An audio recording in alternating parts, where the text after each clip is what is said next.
Bonjour tout le monde.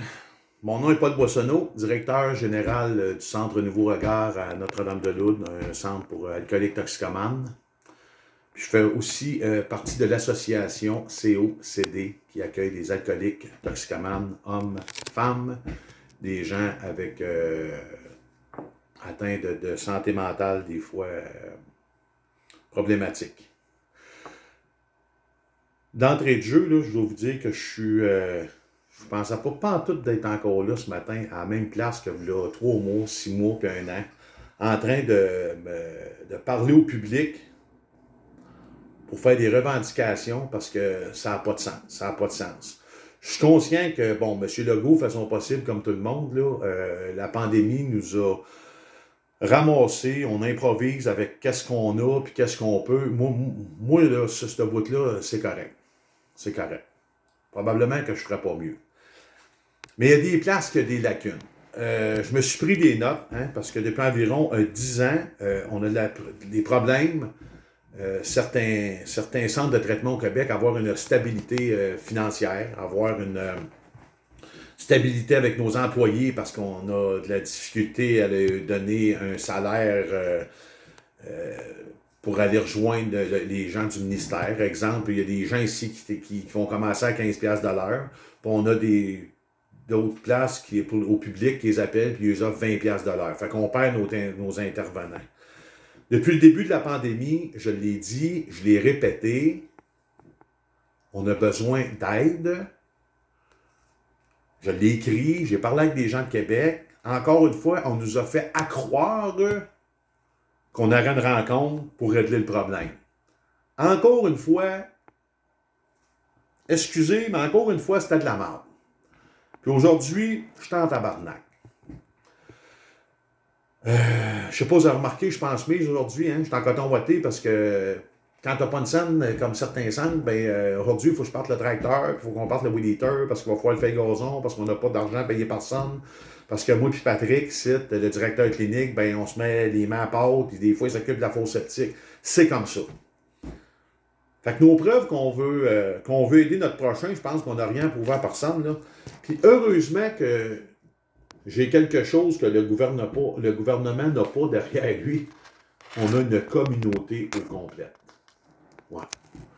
Moi, je travaille avec des syndicats, je travaille avec des programmes d'aide aux employés, je travaille avec des infirmiers, des policiers, des ambulanciers. Tout ce monde-là savent de quoi je parle. Là. Quand que les policiers vont arrêter un gars en psychose qui a battu sa femme, eux autres, ils savent c'est quoi. Là. Quand que les ambulanciers sont en train de réanimer c'est une personne de 22 ans à cause d'une overdose, eux autres, ils savent de quoi je parle le matin. C'est triste, mais je pense sérieusement que le gouvernement, puis le monde dans le monde de l'ICOR, puis dans le tour d'ivoire, là, je pense sérieusement qu'eux autres considèrent encore les alcooliques toxicomanes comme des drogués et de simples ivrognes et des fous. Je pense qu'on vient de reculer en 1947. Parce que ça n'a pas d'allure.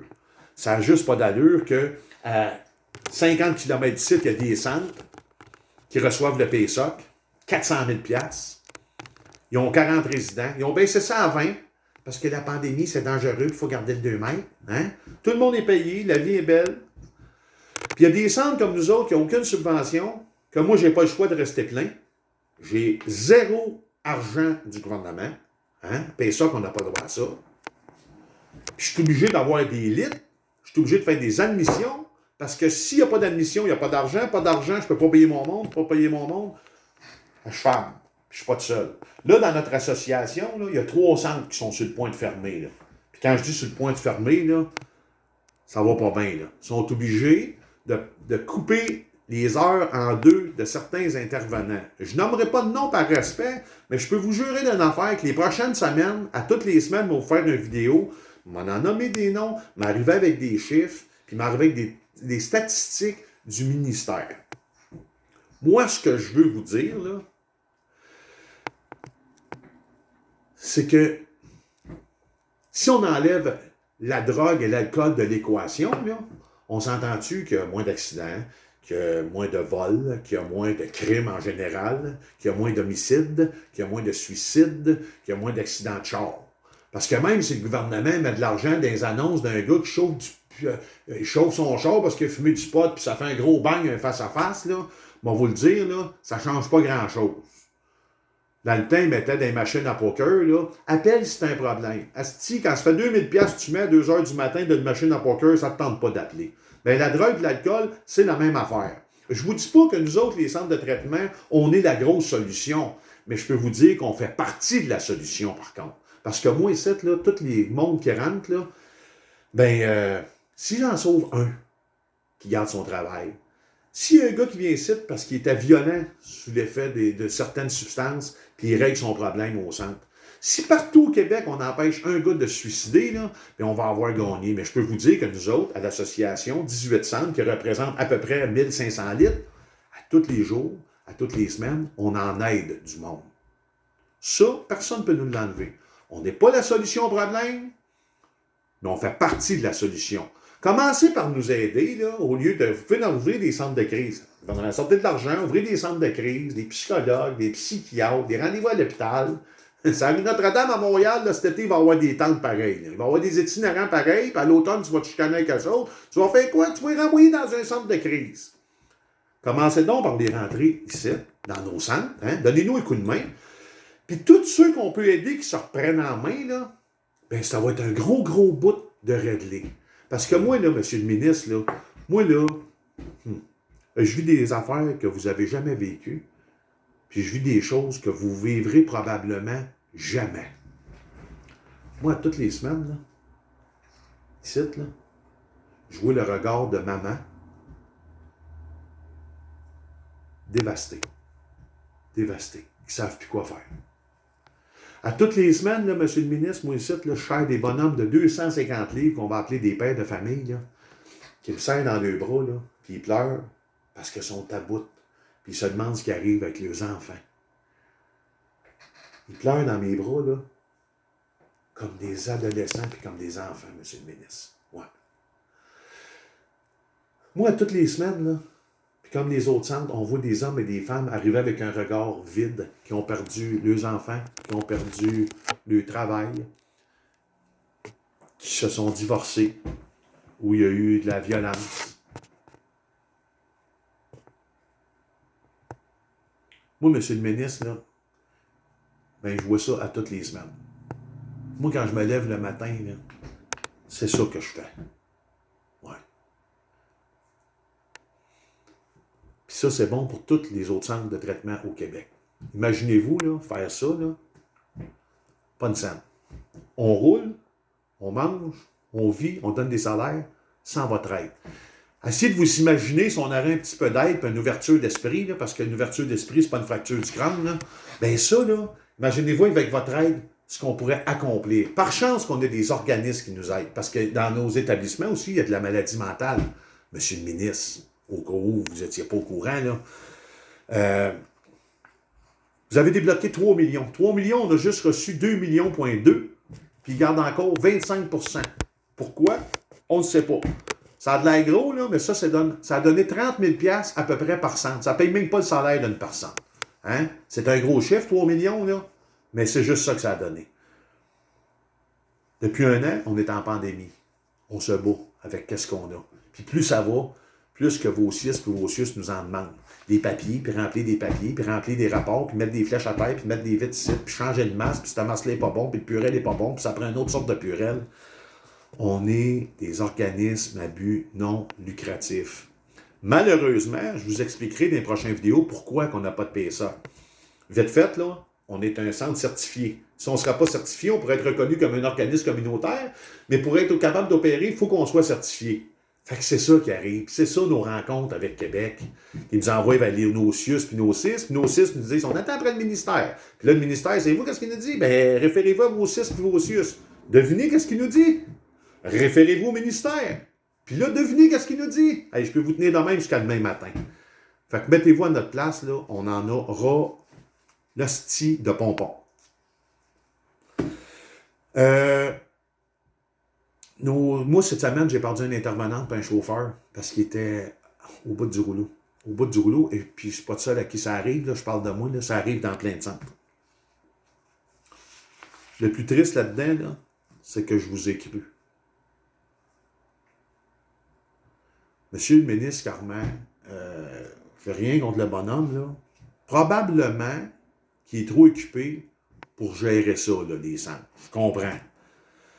Fait que je demanderais l'intervention du premier ministre, M. Legault. Puis, je suis pas en train de faire le têteux, là. Moi, je vais être bien, bien, bien transparent. Là. Moi, j'ai voté pour la CAQ, puis ça se fait recommencer, je ferai la même affaire, là. J'enlève rien au travail que vous faites. Mais ça fait 1 an que les centres de traitement au Québec, non subventionnés, sont en train de crever de faim. On a de l'épuisement. On n'a pas été fait de grève parce qu'on n'a pas le temps. On n'a pas fait de manifestation parce qu'on n'a pas le temps. Fait qu'on va se servir de ce qu'on a. La population. Heureusement, j'ai la communauté derrière moi parce qu'il doit y avoir à peu près 4 à 5 personnes sur 10 qui sont atteintes de ça en 2021, M. le ministre. Puis tout ce monde-là, là, ils ont des familles. Ils ont des papas, ils ont des mamans, ils ont des frères, ils ont des sœurs. Mais tout ce monde-là, ils savent le travail qu'on fait quand le garçon sort site de bout après un traitement et qu'il reprend sa vie en main. Ici, ce qu'on fait, là, non seulement on sauve des vies, on aide les gens à se reprendre en main. Les couples restent unis. On sauve des divorces. Il y a des suicides qui auraient pu avoir lieu, puis le gars va se reprendre en main, il va avoir le goût de vivre. Il y a des employeurs qui retrouvent leurs employés. Et j'en passe. Mais on m'en garde un peu parce que, écoutez, tout le monde le sait, là, hein, j'ai du bagage, je peux vous parler pendant 1 mois et demi sans arrêt, 24 heures sur 24, m'en avoir encore à dire. Une chose, monsieur le ministre, que je vous ai dit que vous ne voyez jamais, là, c'est ces mamans-là, ces papas-là, ces gars-là qui sont détruits par la consommation abusive. D'un côté, vous laissez les boutiques qui vendent du cannabis ouvertes, la sac ouverte. Nous autres, on n'a pas une scène. C'est à n'y rien comprendre, mais je vais vous faire une suggestion. Mon numéro de téléphone est le 450-755-2121, poste 101. Si vous voulez mon numéro de cellulaire, monsieur le ministre, là, ben c'est bien facile. Il y a des gens à Québec à qui on parle toutes les semaines. Ils l'ont, mon numéro de cellulaire, monsieur le ministre. Vous pouvez m'écrire à info@centrenouveauregard.com. Vous pouvez m'écrire à paulb@centrenouveauregard.com. Si c'est pour les frais d'appel, c'est le 1-866-766-2121, poste 101. Moi, je suis prêt à prendre ma voiture, hein, puis à descendre à Québec. Moi, je pense que ça vaudrait la peine, là. Quand je vous vois, là, tout le monde aller se faire vacciner avec des caméras dans vos gros chars, vos chauffeurs, pis ci pis ça, là. Rendez-vous donc jusqu'au 49-21 rang Sainte-Rose en vous faisant vacciner. Là, parce que moi, là, puis le monde, là, voir un ministre avec un aiguille dans le bras, on va vous dire de quoi, moi ici, ça m'aide pas. J'en ai rien à cirer, là.